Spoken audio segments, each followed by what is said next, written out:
My family never once asked what I was building, so when the truth finally broke, I made them earn the right to know me, and nothing changed overnight. The text came Thursday evening, while I was reviewing first-quarter earnings reports in my home office. 3 years of building in silence, and my sister Rachel still thought I worked retail at the mall. I wasn't hiding. I was watching. Rachel had always been the golden child. Stanford MBA, engagement to Marcus Chin, whose family ran a prestigious investment banking firm in Manhattan. Our parents had spent my entire childhood holding her up as the standard I'd never reach. "Why can't you be more like Rachel?" became the soundtrack of my life. When I was 16, I told our parents I wanted to start an online business selling vintage clothing. Dad laughed so hard he choked on his coffee. "Sweetie, leave the business ideas to Rachel. You're more of a helper. Maybe you could work in her company someday." Rachel smirked. "I mean, retail is perfect for you, Em. Low pressure, no real responsibility." I stopped sharing my ideas after that. At 18, I got a part-time job at a boutique in the mall. What my family didn't know was that I was studying every aspect of the operation: inventory management, customer psychology, pricing strategies, supplier relationships.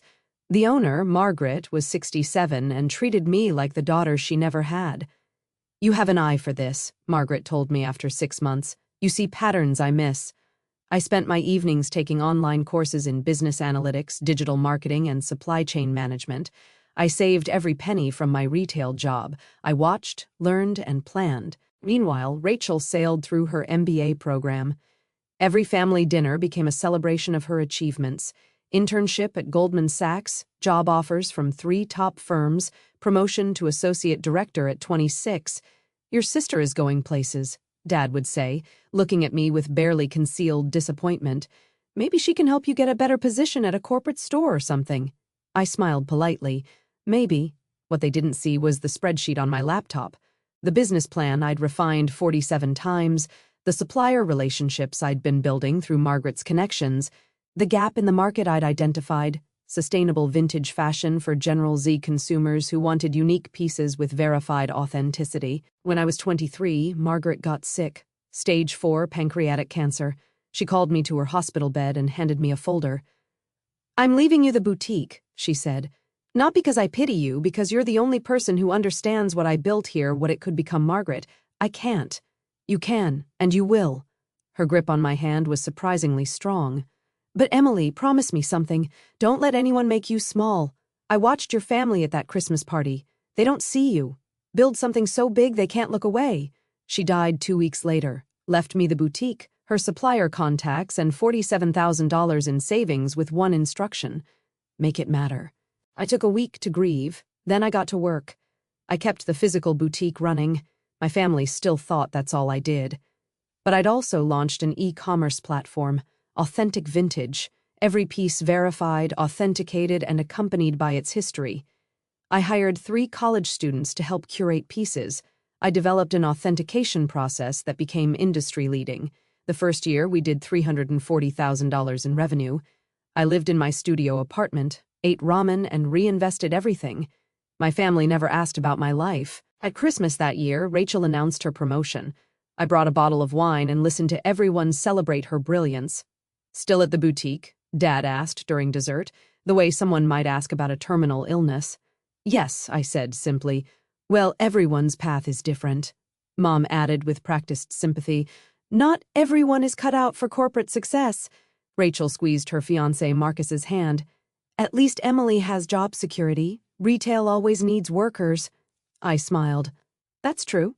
By year 2, Authentic Vintage was doing $4.2 million in revenue. I'd hired a full team: authentication experts, photographers, customer service specialists, a head of logistics. We'd expanded into vintage luxury goods, handbags, jewelry, watches, every piece verified by industry experts. I moved into a better apartment but kept it modest, drove the same 10-year-old Honda, wore clothes from our own inventory. The only indulgence was my home office: 3 monitors, ergonomic everything, and the best tech money could buy. My parents thought I'd finally upgraded from a studio they'd never actually visited, so they didn't know the second bedroom was now my war room. Floor-to-ceiling whiteboards tracking expansion plans, supplier relationships, and market analysis. Year 3 changed everything. A fashion blogger with 2.3 million followers bought a 1960s Chanel bag from us. She posted a video about our authentication process, our sustainability mission, and the story behind each piece. We went viral. Revenue hit $28 million that year. We expanded internationally. I brought on a CFO, a chief technology officer, and a head of growth. We raised $15 million in Series A funding at a $180 million valuation.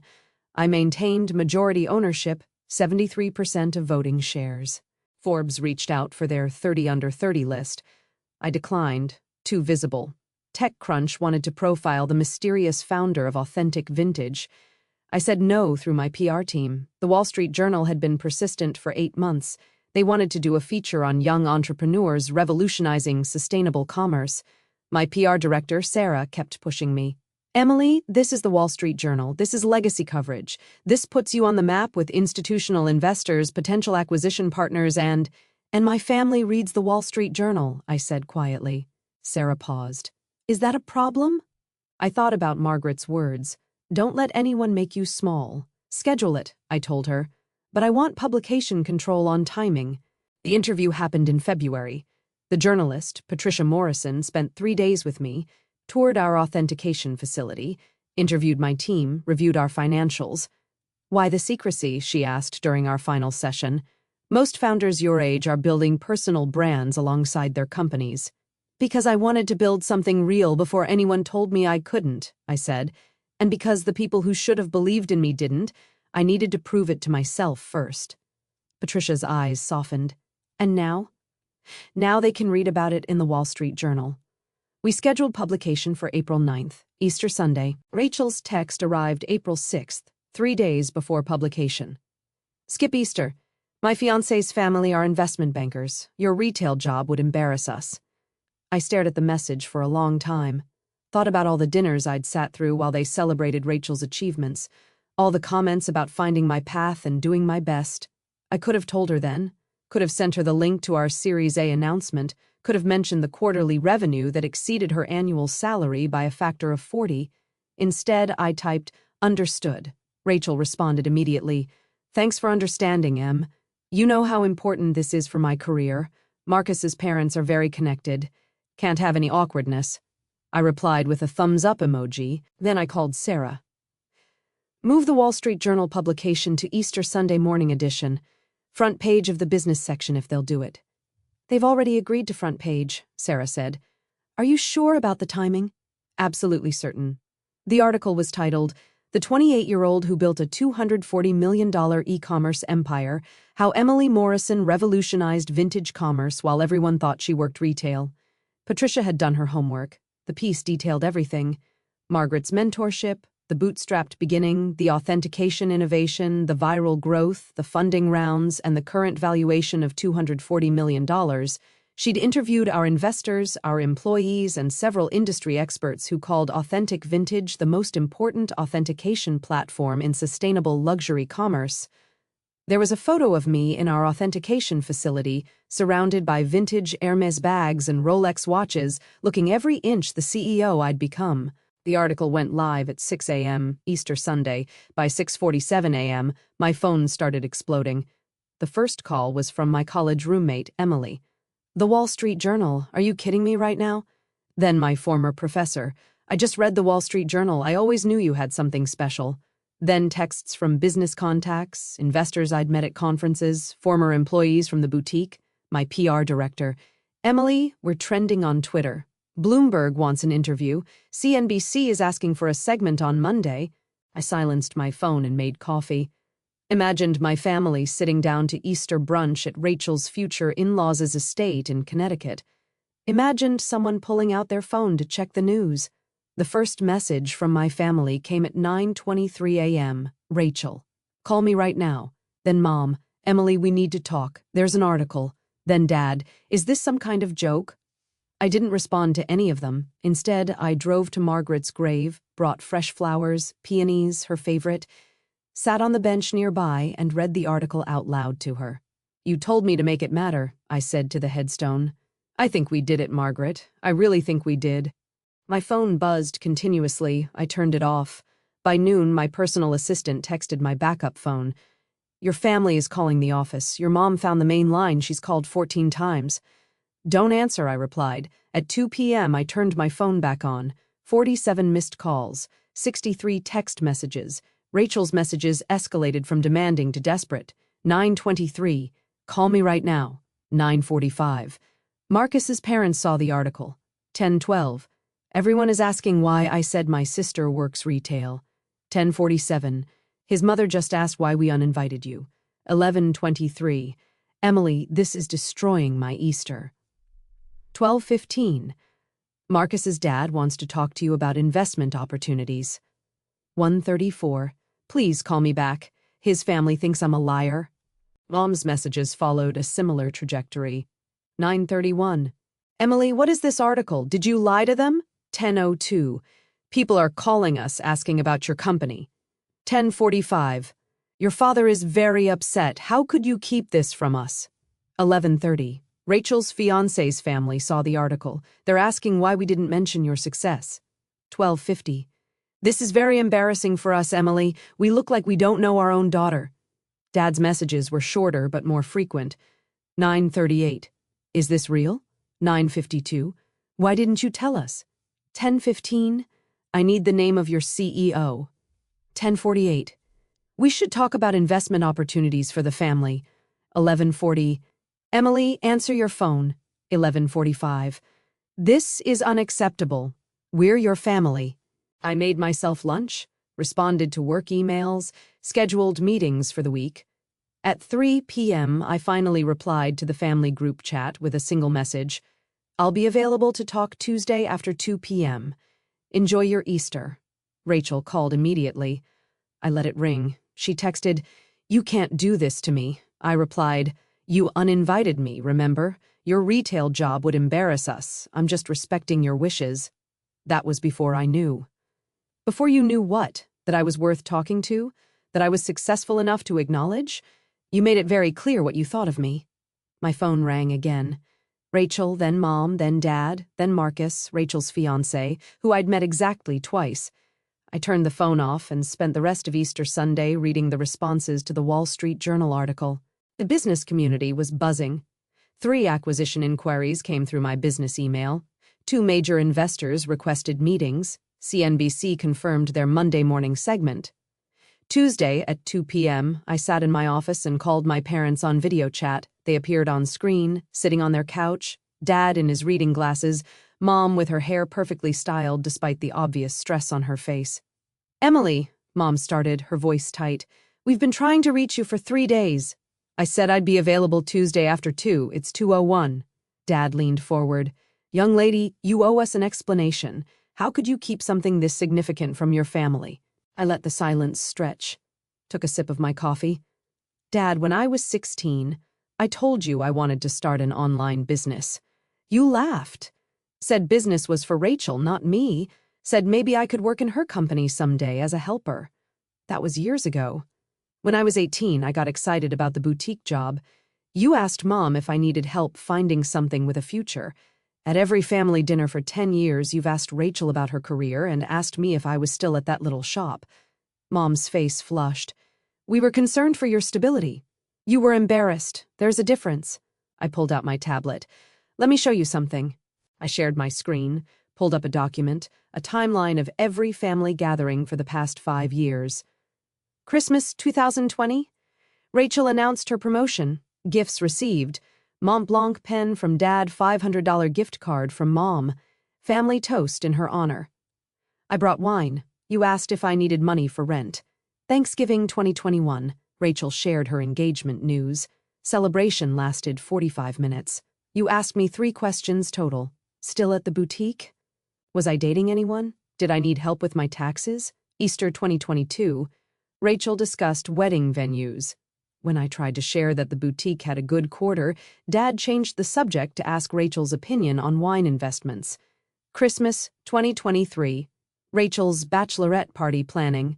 I mentioned I'd moved to a bigger apartment. Mom asked if I'd gotten a roommate to afford it. I looked directly at the camera. I stopped trying to share my life with you because you made it very clear you weren't interested. You didn't want to hear about Emily the boutique worker. You wanted to celebrate Rachel, the success story. That's not fair, Mom whispered. Isn't it? Rachel texted me Thursday, said I couldn't come to Easter because my retail job would embarrass her in front of Marcus's investment banker family. You were there when she sent it, weren't you, Mom? Because she told me, Mom agrees it's better if you skip it. Mom looked away. Dad's jaw tightened. I built a $240 million company while you talked about Rachel's achievements. I employed 127 people. I revolutionized authentication in vintage luxury commerce. I made Forbes's radar 3 times and declined because I wasn't ready. You never asked. Not once. Not in 5 years of building did you ever ask what I was actually doing with my life. You should have told us, Dad said, but his voice lacked conviction. Why? So you could tell me I was doing it wrong? So you could suggest Rachel help me do it properly? So you could take credit for supporting me when you did the opposite? I pulled up another document. Here's every instance in the past 5 years where I tried to share something about my business and you dismissed it, changed the subject, or redirected praise to Rachel. 47 separate occasions. The silence was deafening. I don't understand, Mom finally said. If you were so successful, why live so modestly? Why not tell us? Because Margaret taught me something important before she died. She told me to build something so big you couldn't look away. But also I was testing you. Wanted to see if you'd ever value me for who I was, not what I achieved. If you'd ever ask about my life when there wasn't a Wall Street Journal article forcing you to care. Dad cleared his throat. Emily, that's not fair. We're your parents. We love you. Do you? Or do you love the idea of me now that I'm successful enough to acknowledge, now that my company's valuation is bigger than Rachel's entire career earnings, now that Marcus's parents asked why you uninvited me? Rachel told you about that? Mom looked stricken. Rachel's been texting me non-stop since Sunday. She's upset that Marcus's family thinks she's a liar for saying I work retail. She's panicking because his father wants to discuss investment opportunities with me. She's furious that I ruined her Easter. I leaned back in my chair. But here's the thing. I didn't ruin anything. Rachel texted me that my job was too embarrassing. That was her choice, her judgment. I just let her be right. I stayed away like she asked. You knew that article was coming, Dad said slowly. You timed it. The Wall Street Journal timed it. I just didn't stop them from publishing on Easter Sunday. Seemed fitting, actually. A resurrection story. Mom's hands twisted in her lap. What happens now? Now I continue building my company. I'm negotiating with 2 potential acquisition partners. One offer is $340 million, the other is $415 million, with earnout provisions. I'm also considering a Series B funding round that would value us at $600 million. I have CNBC tomorrow, Bloomberg on Thursday, and Forbes finally getting their profile. I paused, letting it sink in. And you continue your lives. Rachel plans her wedding, you celebrate her achievements, nothing changes. Emily, please. Mom's voice cracked. You're our daughter. Am I? Then tell me something about my life that isn't in the Wall Street Journal article. Tell me one thing you know about who I actually am. The silence stretched for 30 seconds, 45, a minute. That's what I thought. I moved to end the call. Wait, Dad said sharply. We want to make this right. We want to be involved. I could help with your board strategy, and your mother knows people in fashion. No. The single word hung in the air. I don't need your help. I don't need your connections. I built this without you. Margaret believed in me. My team believed in me. My investors believed in me. The Wall Street Journal believed in me enough to run a front-page profile. The one group who didn't believe in me was my own family. That's not true, Mom protested. I pulled up one more document. Here's the business plan I wrote when I was 19. The one I wanted to show you at Christmas 2015. I still have Dad's email response. I read it aloud. Sweetie, this is sweet that you're thinking entrepreneurially, but these kinds of ventures require serious business acumen. Why don't you focus on being the best boutique employee you can be? Love, Dad. Dad's face went pale. I was asking for $10,000 to launch the e-commerce platform. That's it. $10,000 and your belief. Margaret gave me both when she died. She left me her savings and her faith that I could build something meaningful. Emily, we didn't know. You didn't know because you didn't ask. You didn't believe because I wasn't Rachel. I straightened my shoulders. But I'm not angry anymore. I'm grateful. Your dismissal taught me to build something so undeniable you'd have to acknowledge it. And I did. Can we see you? Mom asked quietly. Come to dinner? Maybe eventually, but not because you want to be associated with my success, not because Marcus's parents are asking questions, not because it's embarrassing that you didn't know. When you're ready to know me, Emily the person, not the CEO, not the founder, not the Wall Street Journal profile, then we can talk. How will we know when you're ready? Dad asked. You won't. I will, and I'll reach out. I paused. But fair warning, I'm not interested in being your redemption story. I'm not interested in family photos for your Christmas card showing both successful daughters. I'm not interested in you telling your friends you always knew I had it in me. That's harsh, Dad said. Is it? Rachel uninvited me from Easter because my retail job was embarrassing. You've spent a decade making it clear I was the disappointing daughter. You don't get to rewrite that history because Forbes is calling. Mom was crying now. We love you, Emily. Maybe you do, maybe you don't. But love isn't just a word. It's attention, it's interest, it's belief. It's asking questions and listening to answers. It's showing up even when the achievements aren't Instagram-worthy. I softened slightly. Margaret showed me what that looks like. My team shows me every day. Maybe someday you will too. What about Rachel? Mom asked. She's devastated. Marcus's family keeps asking about you. Rachel made her choices. She can live with them. I checked my watch. I have a call with Bloomberg in 10 minutes. I need to go. Emily, please, I'll call you when I'm ready. That's all I can offer right now. I ended the call before they could respond. My phone buzzed immediately. Rachel, I answered. What? Emily, you can't do this to me. Her voice was high and tight. Marcus's mother has been asking nonstop about you. She wants to introduce you to their investment partners. His father is furious that I told them you work retail. They think I'm either a liar or completely out of touch with my own family. You told them I work retail because you believed I work retail, because you never asked what I actually do. You never told me. Rachel, when was the last time you asked me a question about my life that wasn't condescending? When was the last time you had a conversation with me where you weren't explaining how the world works or comparing my life unfavorably to yours? Silence. That's what I thought. I kept my voice even. You texted me that my job would embarrass you. Those were your words, your judgment. I just honored your request and stayed away. But you knew. You knew that article was coming, and you let you what? Tell the truth about how you see me? Rachel, you didn't think I was worth inviting to Easter. That's real. That's who you are. The Wall Street Journal article didn't change that. It just made it inconvenient. This is ruining my engagement, she said, and there was real panic in her voice now. No, your choices are ruining your engagement. You uninvited your sister because you were embarrassed by who you thought she was. Marcus's family is realizing that says more about you than it does about me. So you're just going to let my relationship fall apart? I'm not doing anything to your relationship. But Rachel, think about it. If Marcus's family respects me more because I'm successful and respects you less because you dismissed me, what does that tell you about their values? About his values? She was quiet for a long moment. I don't know what to do. That's not my problem to solve. I gentled my voice slightly. But here's some free advice. Stop trying to manage what other people think. Stop performing success and start being genuine.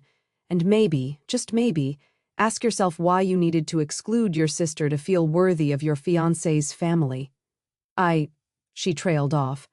I'm sorry for what I said, for uninviting you. Are you sorry you said it or sorry it backfired? Another long silence. I don't know, she finally whispered, then figure it out when you know the difference. Call me back. I paused. And Rachel, I hope Marcus is worth it. I hope his family is worth it, because you traded your relationship with your sister for their approval. Make sure it's worth what it cost. I ended the call. The CNBC interview Monday morning went viral. The host, Sarah Chin, didn't pull punches. Emily, your family didn't know about your success for 5 years. That's extraordinary. Why the secrecy? It wasn't secrecy, it was silence. There's a difference. I wasn't hiding, I was building, and I was waiting to see if my family would value me for who I was, not what I achieved. And they didn't? They didn't ask. For 5 years, they didn't ask what I was doing, what I was building, what my days looked like. They saw what they wanted to see. The disappointing daughter with the retail job. Your sister uninvited you from Easter because she said your job would embarrass her. That must have hurt. It clarified things. Sometimes the cruelest gifts are the most honest ones. Rachel showed me exactly how she saw me. The Wall Street Journal article didn't change her perception. It just made it embarrassing for her to admit it publicly. The clip got 4.3 million views in 24 hours. Comments flooded in. I wasn't hiding, I was building. That's going on my wall. The fact that her family didn't ask for 5 years tells you everything. Sometimes the cruelest gifts are the most honest ones. This woman is speaking truth. Bloomberg ran a follow-up piece. Emily Morrison and the cost of conditional love when family support depends on achievement. Forbes finally got their profile. The founder who built an empire while everyone thought she worked retail, Emily Morrison's quiet revolution. My company's Instagram account, which I'd kept relatively low profile, gained 340,000 followers in 1 week. Our sales increased 47% as people wanted to support the humble CEO who proved everyone wrong. But the most surprising response came from other entrepreneurs. My business email flooded with messages. I'm building something my family doesn't believe in. Your story gave me permission to keep going. My parents told me to get a real job. I'm sending them your Wall Street Journal article. Thank you for showing us it's okay to outgrow the people who underestimated us. Sarah, my PR director, was ecstatic. Emily, you've become a symbol. This is bigger than authentic vintage now. This is about every person who's been dismissed by the people who should have believed in them. I just told the truth, I said. Sometimes that's revolutionary. 3 weeks after Easter, I visited Margaret's grave again. You should see it, Margaret. Everything you said would happen. The company's thriving. We're negotiating the Series B at a $680 million valuation. I'm building the authentication academy you and I dreamed about, training the next generation of experts. I arranged the fresh peonies. My family keeps calling. Mom wants to start over. Dad wants to be involved. Rachel sent me a long email apologizing and asking if we can rebuild our relationship. The wind rustled through the trees. I don't know if I'm ready yet. Part of me wants to let them in. Part of me remembers every dismissive comment, every comparison to Rachel, every time they made me feel small. I sat on the bench. What would you do? I could almost hear her voice. What do you want to do? Not what's fair, not what's right, not what's kind. What do you actually want? I thought about it. Really thought about it. I want them to know me, not the CEO, not the founder, not the Wall Street Journal profile. Me. Emily, the person who still eats ramen sometimes because it reminds me of the early days, who keeps your photo on my desk, who cries during Pixar movies and maintains a perfect vintage t-shirt collection and quotes The Princess Bride at inappropriate moments. Then make them earn that privilege. Yeah, I said to the headstone. Yeah, that's exactly right. I sent my family an email that evening. I'm open to rebuilding our relationship, but on new terms. 1. No discussion of business unless I bring it up. I'm not a networking opportunity or a success story to brag about. I'm your daughter and sister. Missiles, the comparisons, the times you made me feel worthless. Don't pretend you always believed in me. 3. Meet my chosen family, my team, my mentors, my friends, the people who believed in me when you didn't, and respect them. 4. Ask me questions, real ones, about my life, my thoughts, my days, not about my company's valuation or acquisition offers. 5. Time. I'll move at my pace, not yours. Some wounds heal slowly. If you can agree to these terms, we can start with coffee. 1 hour, no expectations beyond that. If you can't, I understand, but I won't pretend the past didn't happen just to make the present comfortable. Mom responded first. We agree. All of it. When? Dad. You're right about everything. We failed you. Coffee sounds good. Rachel. I'm going to therapy to figure out why I treated you that way. Can I call you next month? I scheduled coffee with my parents for the following Sunday. 1 hour, a neutral coffee shop, no expectations. When Sunday came, I arrived early, ordered my usual oat milk, sat by the window. They walked in looking nervous, smaller, somehow older. We sat down. "Thank you for meeting us," Mom said quietly. "Tell me something," I said, "and I want you to be honest. When did you realize you didn't actually know me?" Dad and Mom exchanged glances. Dad spoke first. "When I read the Wall Street Journal article, Patricia Morrison described you as quietly revolutionary and strategically patient. She quoted your employees saying you remember everyone's coffee order and handwrite thank you notes for every work anniversary." His voice cracked. "I realized I couldn't have described you to a stranger, not really. Not beyond works at a boutique and quieter than Rachel." Mom nodded. "I called your office to yell at you." Your assistant answered. She said, "Ms. Morrison is in a meeting, but she always makes time for family. Let me check if she can step out." The care in her voice when she talked about you. "I realized your assistant knew you better than I did." "We failed you," Dad said simply. "Not in the ways we're supposed to tell you we did, but truly failed you. We looked at you and saw what we expected, not who you were." I sipped my coffee, let the silence sit.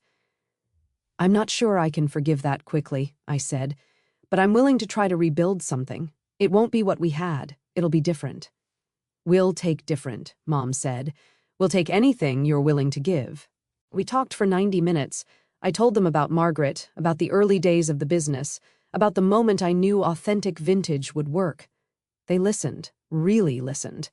As we stood to leave, Dad hesitated. "Emily, that business plan you mentioned, the one from when you were 19, do you still have it?" "Yes. Why?" Could I read it? Not to critique it, just to see what I missed." I pulled out my phone, forwarded it to him. "Sure." He checked his email, opened it, started reading right there in the coffee shop. After 2 minutes, he looked up, tears in his eyes.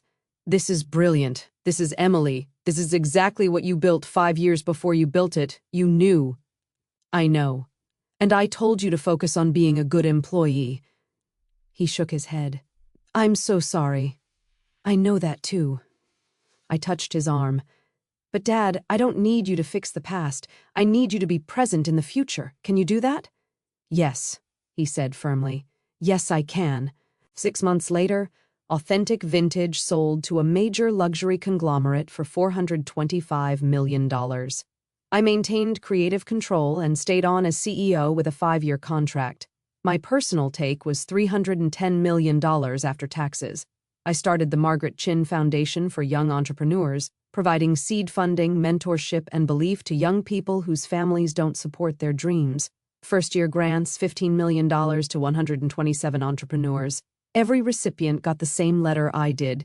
"I'm betting on you not because of your credentials, but because of your vision. Build something that matters. Make them look." My relationship with my family evolved slowly. Coffee became monthly dinners. Dinners became occasional holidays. It wasn't perfect, but it was real. Rachel's wedding happened in September. She invited me. I went. When Marcus's mother asked about my business, Rachel interrupted. "Mom Chin, Emily doesn't like to talk about work at family events. Did you know she has every line of The Princess Bride memorized? Emily, do the rodents of unusual size scene." I laughed. "Did the scene." Rachel winked at me. Progress. At the reception, Dad pulled me aside. "I've been reading your foundation's grant applications. These kids remind me of you. Brilliant ideas, no support." "That's the point," I said. "I was wondering. I'm retiring next year. Any chance the foundation could use a volunteer grant reviewer? Someone who's learned what real potential looks like." I studied his face, saw genuine interest, genuine regret, genuine hope. "Send me your application," I said. "We'll see." He smiled. "Thank you for the chance." "Thank Margaret," I said.